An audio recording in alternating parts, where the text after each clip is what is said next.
So going over these questions, we want to be able to make a connection between a pattern on the periodic table, what trend are we looking at, and especially for a question like number one, what is the reasoning behind it? What property of the atom, what quality about the atom do we reference when we're talking about electron shielding? So when we talk about greatest shielding effect, it's the biggest, I think the first connection to make is that an atom with more shielding has more electron energy levels or more shells. So when we look at carbon, nitrogen versus silicon, carbon and nitrogen are both period 2 elements, whereas silicon is a period 3 element. And the period number, and I think, who was mentioning the period number? Someone got that, I think Christian, you were talking about this.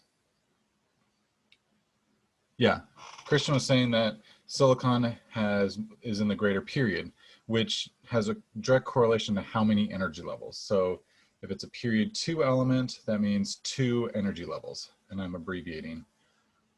And then period 3 element has 3 energy levels. And so just identifying that silicon has more shielding is the first part, just by looking at what period it's on. And then the why question, the why part is, why is this significant? Why does more periods matter? And so the kicker is more energy levels, greater shielding effect. And that's just, it's kind of it feels a little bit repetitious based on what I already said, but it's important just to, in some sort of statement, be able to make that connection. More energy levels corresponds with greater shielding.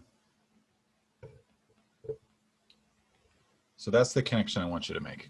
And beyond that, we don't really have to get into any sort of deeper explanation, just recognizing that if you have more energy levels, the more energy levels are shielding that nucleus from the outermost energy level.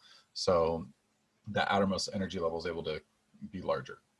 So another way I could ask this question is, which of these 3 atoms is the largest? And if I'm asking about size, that has a direct correlation to shielding when you're talking about where it is in the periodic table with relation to periods. So of these 3, silicon is the largest atom because it has more, it's on the 3rd period, has greater shielding effect. Its outer valence electrons can be further from the nucleus. So all those concepts kind of intertwine when we're trying to talk about size or shielding. Now, part 2 is also talking about size, but in a different way. It's comparing neutral elements or a neutral element with an ionized state. So A and B are different elements. And when we're looking at sodium and magnesium, you want to think about, are they on the same period or are they in the same group? And with sodium and magnesium, they're in the same period.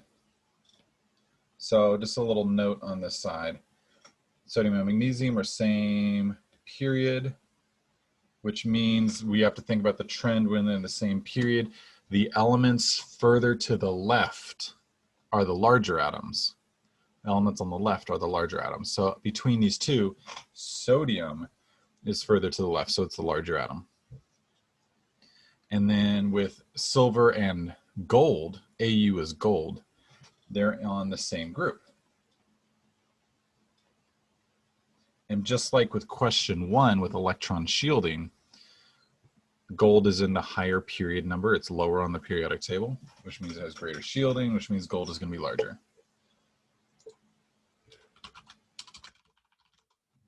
Let me take a second. If you have any questions on that. With the case of C and D, we're comparing the same element, just one has a charge.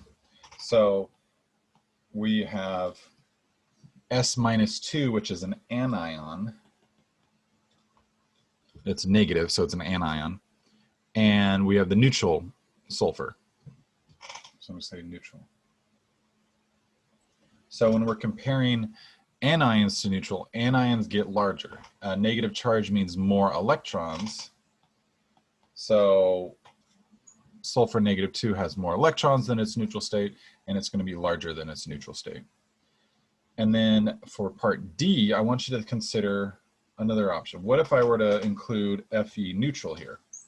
How does neutral iron compare to its ionized state or a positive state, where these are cations?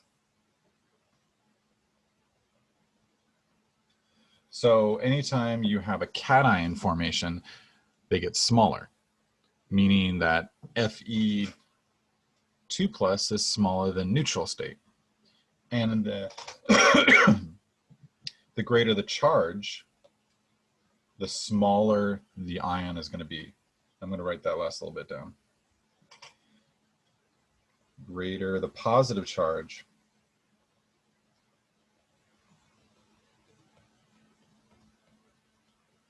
greater positive charge corresponds with smaller. So in this case, Fe2+ is going to be larger. Fe3+ has a greater positive charge, and it's going to be smaller.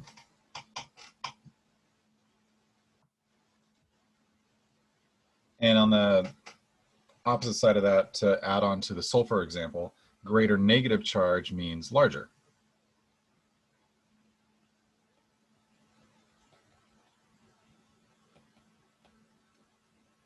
So negative charges get larger, positive charges get smaller. And so if we're comparing like a -3 or a -4, and we keep on going for sulfur, then it would keep getting larger and larger and larger. So, Mr. Gerald, when they're in the same period or the same group, so you find out which one's bigger there by if they're like a, cause like yeah.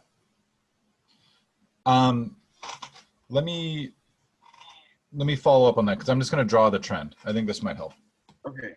Okay. Yeah. This is a good question. So when we are just looking at locations on the periodic table, and we're talking about relative size, one of the trends that we had was as you go down within the same group, they get larger. So that's where we have like silver versus gold. Gold is lower on the periodic table, so it's the larger atom. And that has to do with period number, because silver is, I think, period 5 and gold is period 6. So larger period number, larger atom. And I think that one's probably the one that's a little bit more intuitive. You're asking about sodium and magnesium, which sodium and magnesium are on period 3. So why are they larger when you go to the left? And that's the pattern that we can remember. And just comparing two elements, if we have this in the back of our head, we can kind of see this visual pattern. We can compare these two elements and just say sodium's larger. If I ask the why question, that's where we talked about the nuclear charge. When you're talking about left to right, magnesium has a stronger nucleus.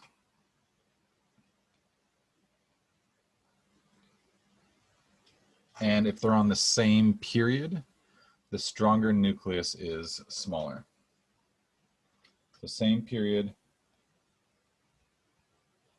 stronger nucleus, and if these conditions are satisfied, that means it gets getting smaller. And it's smaller because it's stronger because it's closer to the like it's all compact, right? Yeah, it has one more proton than sodium does. So magnesium's okay, nucleus. right. So it pulls it in more. Okay. Yeah. Okay. Yeah. Because the same period, the same rings get pulled in more by that stronger nucleus. Right. Okay. Yeah. Yeah. And so that's that. I think that's the trickier one to kind of explain because they're in the same period. So why do they get smaller when they have more stuff? But I think you got it. The stronger nucleus will pull them in a little bit more. Okay. Thank you. You're welcome. I'm really glad you asked. Thanks. All right, so we're going to start by talking about ionization energy. And the first thing we should just do is write down the definition. And this was one of the things that we saw in the video assignment for assignment 1, where the YouTuber was talking about ionization energy. So ionization energy is the energy needed or the energy absorbed by the electron to cause it to leave the atom. So energy needed, another word for needed is absorbed or we can say taken in. There's a couple ways we can say this needed part.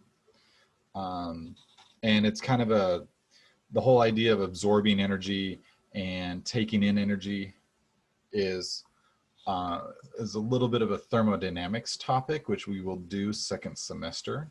But for now, just the idea of transferring energy, just absorbing energy and releasing energy, we'll just have a general idea of what that means. And so some sources, where does the electron get some energy? The electron can get energy from outside sources like UV radiation or higher energy radiation. Light comes in, the electron absorbs that energy and it gets all excited and it can leave.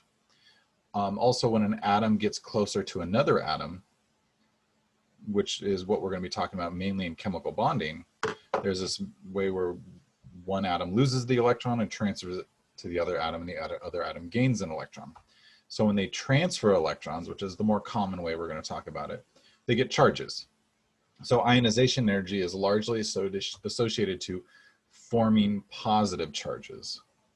We're just going to focus on the positive charge formation because we're losing electrons. So ionization energy, all of this forms positive charges or positive ions, which we called cations.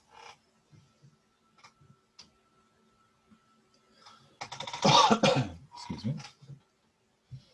Now, the second bullet point refers to the periodic trend, where on some of the previous sections I drew a periodic table and just used some arrows to show general trends of where large values are and where small values are. And I'm going to do that again in this section.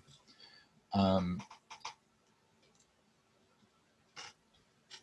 this should answer part 2, where it says on the notes, it's saying, discuss patterns, differences in ionization energy between the elements in the table to the right.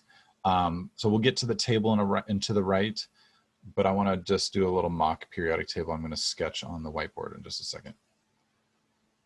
So just get down the definition. This definition is part 1 in the notes. And we're going to do like part 1.5 in just a second, like an in-between step.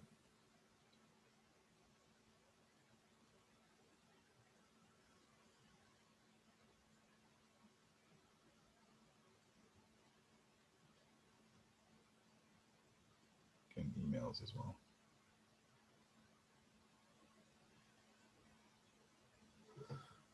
Okay, let's jump to the whiteboard and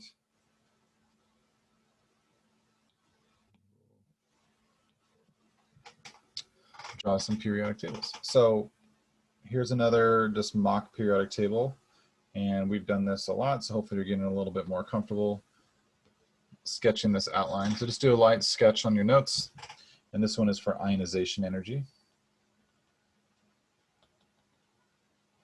which we're abbreviating IE.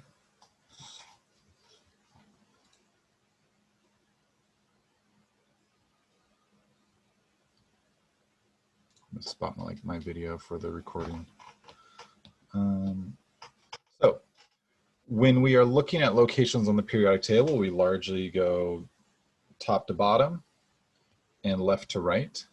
So from top to bottom, the ionization energy actually gets smaller. It's the opposite of atomic radius. So it decreases in size or in quantity. So we have the large ionization energy at the top, and as we go down the periodic table, the energy required to lose an electron gets smaller. And then once we go left to right, the elements on the right side actually have really large energy requirements. So the values increase as you go to the right. So when you look at this and you're thinking, where are the largest values and where are the smallest values? The top right corner has the largest ionization energies, and the bottom left corner has the smallest. And again, this is an energy cost. This is an energy requirement for an electron to leave. So in the bottom left corner, they easily lose electrons. In the top right corner, they're the most resistant to losing electrons under natural conditions.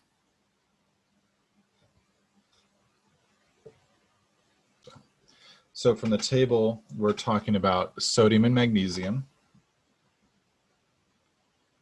which are period 3 elements. And then potassium and calcium are also on there, which are period 4 elements. And when we are trying to, we have a table of values that give a numeric value for the ionization energy. That's the energy cost. That's like the currency for electrons. And when we're using the periodic trend that I drew, we don't need the numbers. We can just make a prediction of which ones have larger ionization energies and which ones have smaller. And so in the PowerPoint, it says the first ionization energy, the energy to remove the first electron, decreases from top to bottom and increases from left to right. So the one of these four, the one that ionizes first, the easiest, should be potassium, because it's further down and further to the left. We're looking at the easiest ionization to have the lowest cost.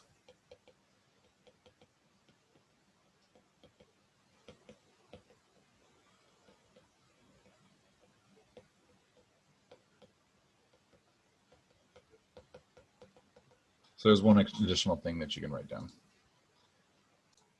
right, let's go back to the PowerPoint. I think people are having internet issues today, or drop them. Okay, now we're back to here. So we used the periodic table and the table of values shown on this slide to justify this trend here. And these are just measured values of the energy cost when electrons leave, the amount of energy they need to be absorbed. There are units for these numbers. For example, potassium is the smallest number on the table. That means its first electron requires the least amount of energy to leave. The units are kilojoules per mole.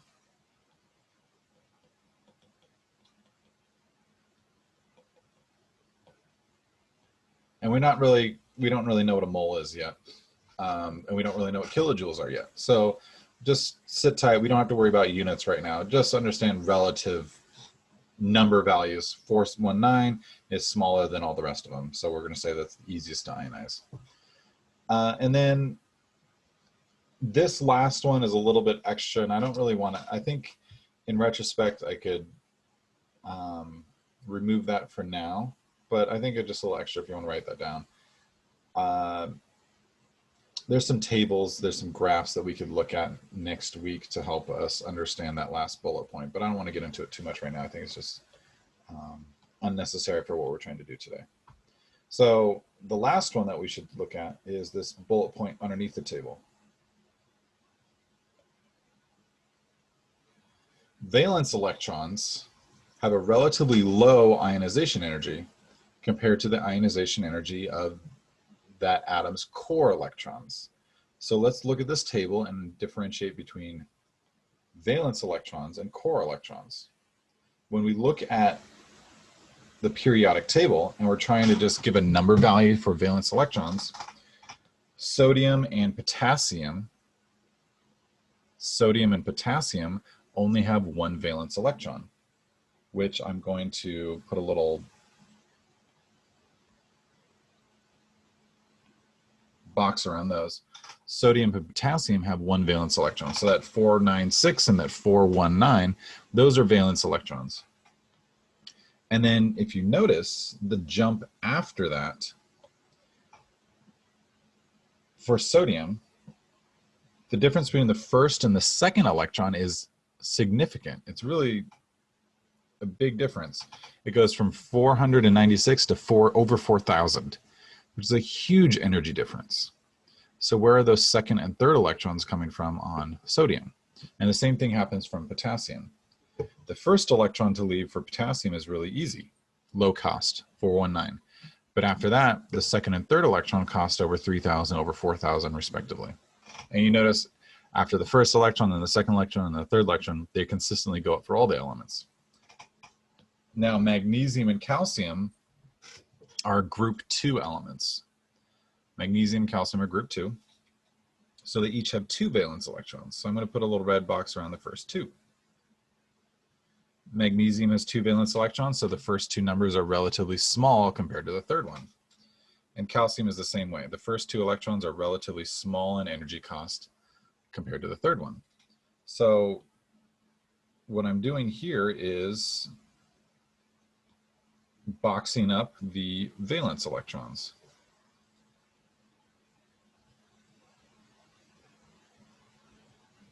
I'm going to put a little bit of a dashed line there. Let's get rid of that line. And these are valence electrons.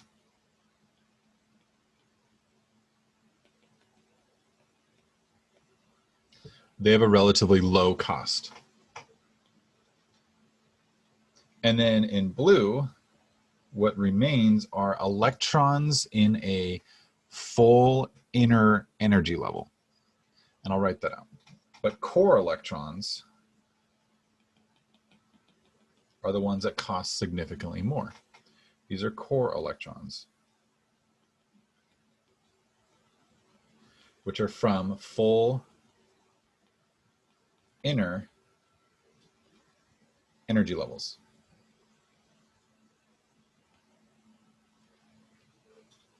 And they have an enormous cost.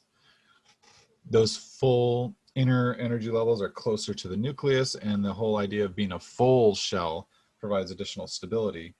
So this is a really stable energy level that electrons are being pulled off from, and so that energy cost is significant. And that's why we notice this large numbers compared to small numbers.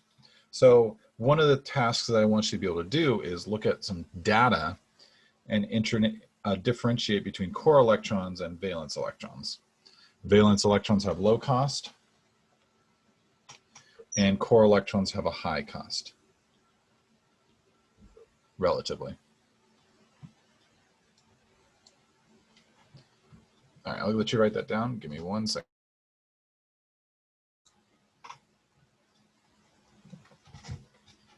So the difference between first, second, and third ionization energies.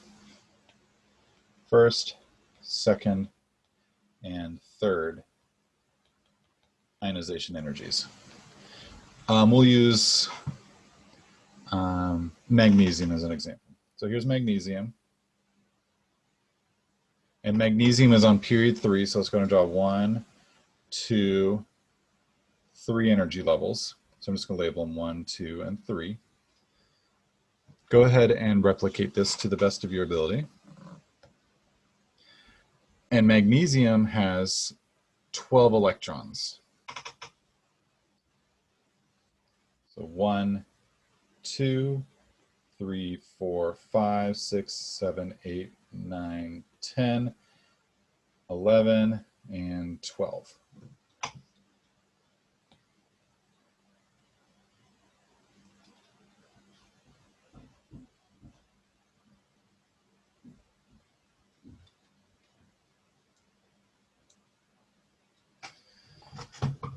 Now, when we talk about the first ionization energy, this is the lowest cost.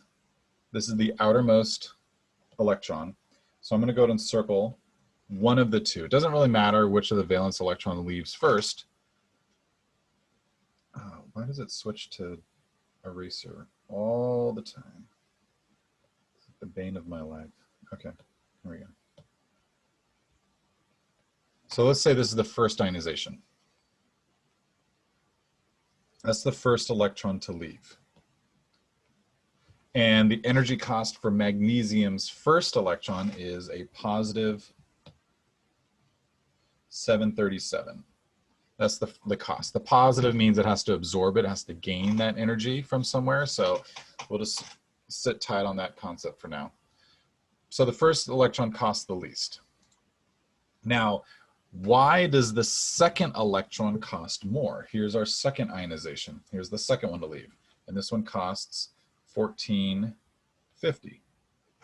Why does that one cost more? Well, every time an electron leaves, think about what we talked about on Friday.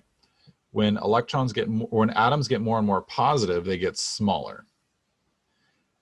And the attraction between the nucleus and electrons is largely dependent on distance.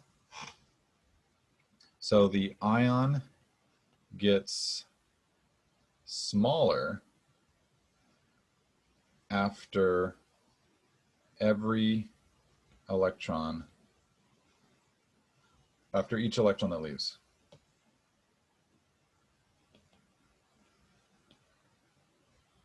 So after the first ionization, the atom shrinks a little bit.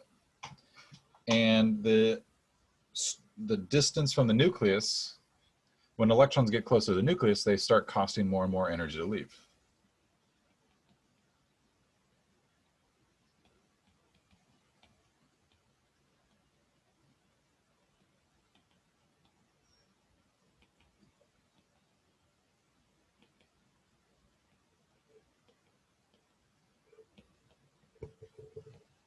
So the closer electrons are to the nucleus, the more they're going to cost to leave. So that even though those, oh, wait a sec, so you can write those down. So even though those first and second electrons to leave, those are both, there we go.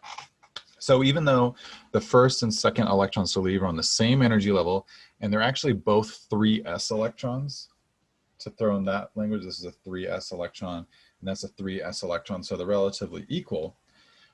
After the first ionization, that second electron gets a little bit closer to the nucleus, and then it is the next one to leave.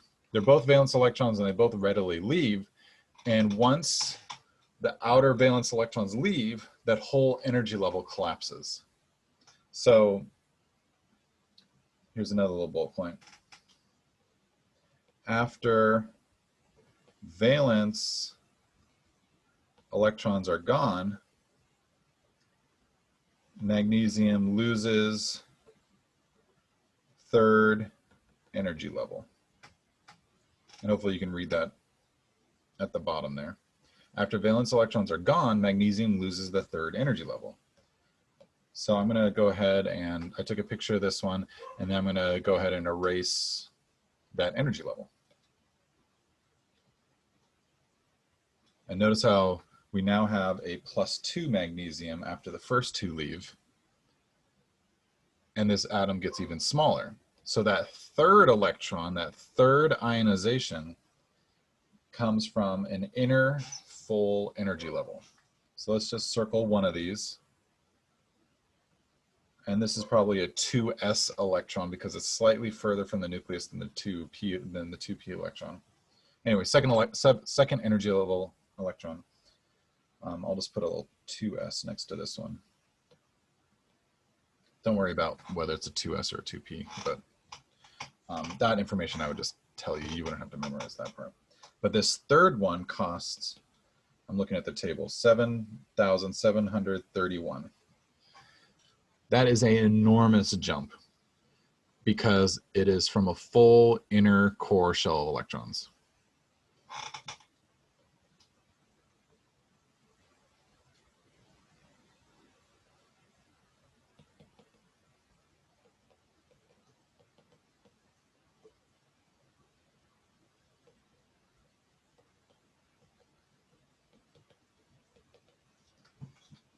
So hopefully that provides a better example, or at least some sort of visual of where that energy gap comes from, how can we represent different ionizations, and why, if we're looking at a table of data with these numbers, we could tell how many valence electrons a substance has. If there's 2 electrons that cost a little bit, and that third one costs an enormous amount, that's the difference between valence electrons and core electrons. If it goes all the way up to 3, and the first 3 electrons don't cost a whole lot, then that fourth one costs a significant amount, then we can predict that how many valence electrons there were on that one. So that could be a question type where I show you some data for some unknown element, and you determine how many valence electrons it has, or which of those are valence electrons and which of those are core electrons.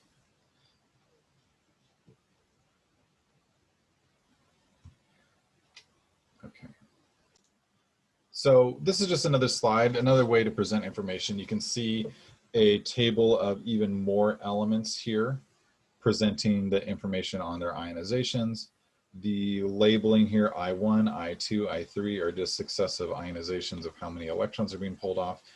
And there's an obvious difference between inner shell electrons costing more energy and then valence electrons on the left. So for example, aluminum has 3 valence electrons, and then that 4th electron to remove is an inner core electron. So you can see the enormous gap there.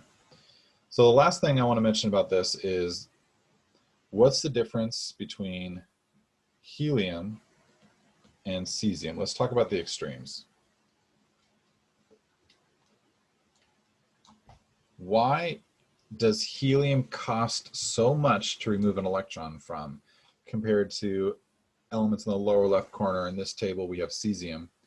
Francium is even lower. Why is there such a stark difference? What about the atom can we connect to? And there's 2 main things that I want to mention. Okay, so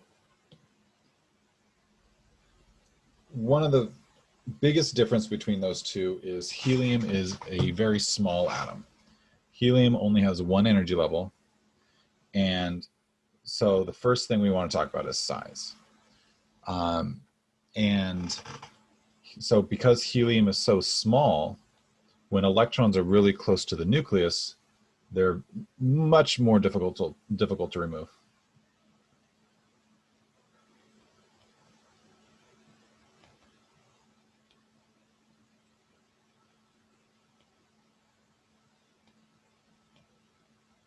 And I wrote this again on a previous slide, but I think it's worth mentioning again. Helium is ridiculously small. It's the smallest element. And in the lower left corner, we're going to have the largest. Now, I know francium is even lower, but on this particular table, let's just talk about that comparison for now. So size. So cesium has 1 valence electron on the outermost energy level that's really far from the nucleus compared to helium. The second thing I want to talk about is full shells versus valence. Helium has a full shell. That is really hard to remove an electron from a full shell. It's extra stable, and so there's a resistance to losing electrons, and that resistance translates to energy cost. You can ionize helium, it can be done, sure, it just costs a lot of energy. So under normal circumstances, normal conditions, we're not going to see that happening. Helium doesn't react, neon doesn't react, argon doesn't really react. These noble gases in the top right corner are relatively unreactive because they have full shells. And then valence electrons, when you have 1, 2, 3 valence electrons, these metals, which consistently have 1, 2 valence electrons, those are really easy to lose. 1, 2, 3 valence electrons, easy to remove. And so we see these metals consistently having 1, 2, 3 valence electrons, and so these metals ionize easily. So when we talk about ionization, we're usually talking about metals ionizing. Non-metals are in that top right corner, and they have more valence electrons. They have 5, 6, 7, 8 valence electrons, so they're not going to be losing electrons very readily. So that's one of the big differences.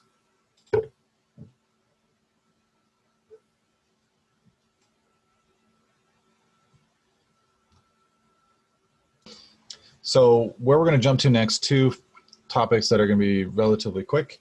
It's electron affinity and electronegativity. So let's go ahead and just get some early information down for them. And most of this is actually typed out for you. So on your end, reference the printed out notes, the printed version of the notes. And as far as what you need to record, it's pretty much written out for you. The electronegativity section has a couple things, but let's definitely go over it, and it's important content. So electron affinity is the opposite of ionization energy. If ionization energy is when electrons leave, electron affinity is when you gain electrons. And energy is released or given off when this happens. It's a stabilizing effect when atoms gain electrons, and especially when you fill up a valence shell. If you get it up all the way up to 8, the atom gets additionally stabilized, and that is a preferred state.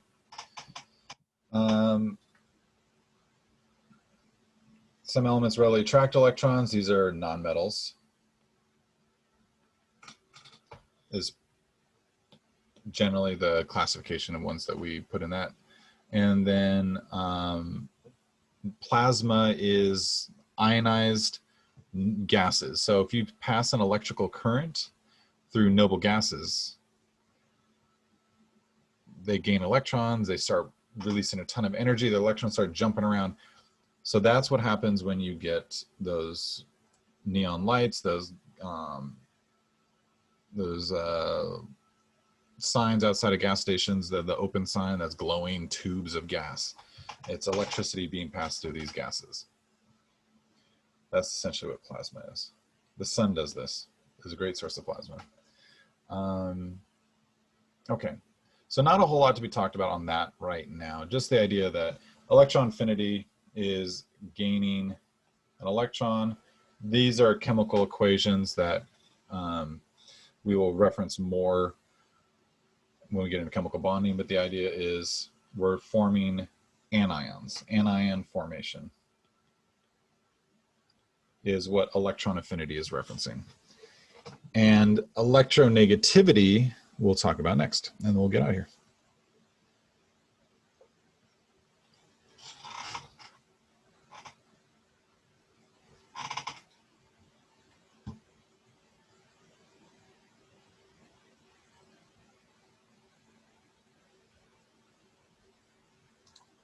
So electronegativity is largely based on chemical bonding, or we use electronegativity to describe chemical bonding. So electronegativity describes the arrangement of electrons as a result of how an atom of an element will interact with other atoms. So this statement is describing chemical bonding, which we aren't getting into right now, but I'm introducing this word today because it is important. It has a connection to all the previous ones that we have done already. And we can use the periodic table to identify trends in this as well. So electronegativity, essentially what it is, it's a ranking system. It's like a tier system. If you're really good at sports or baseball, for example, they give you a batting average, right? The best hitters have a really high batting average.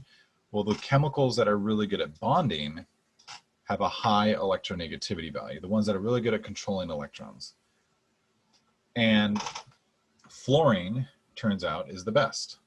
Fluorine is the best electron controller. It's really small, and it has a almost full valence shell.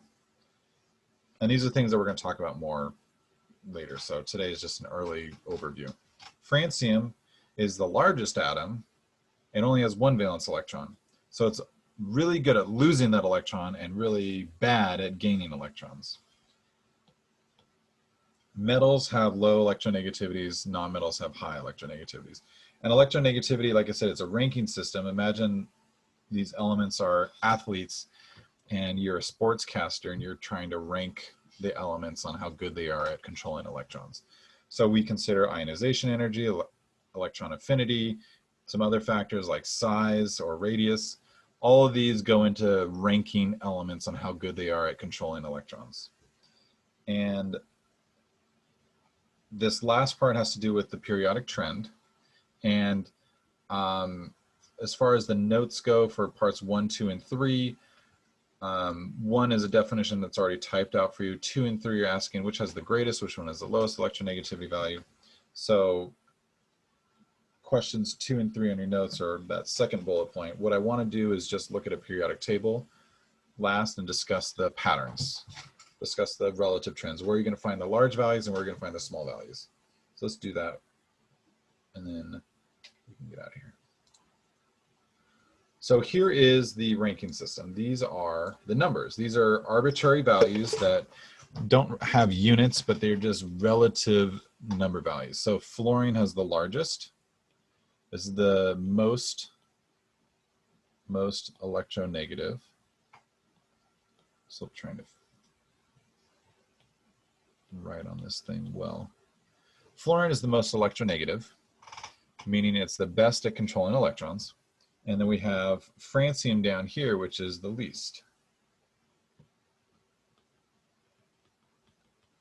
So in general, as you go to the upper right corner, the electronegativity values get larger and larger and larger.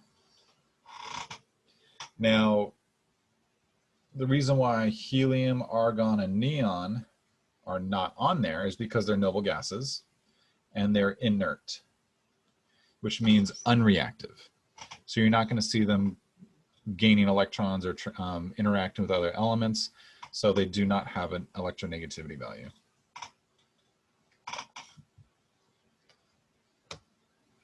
This is also the same exact trend for electron affinity. Electron affinity increases. This is also the same trend for ionization energy increases.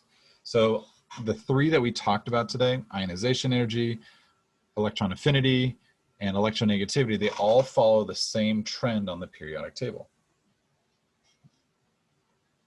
Electron affinity, ionization energy, electronegativity, they all have the same trend of where the largest values are and where the smallest values are. And they are the exact opposite of atomic size. So one of the things we'll do when we come back next week is revisit the periodic table, and we'll talk about these 4 trends: size, ionization energy, electron affinity, electronegativity. And what our goal this unit is just to be able to differentiate between them and talk about relative values based on locations on the periodic table.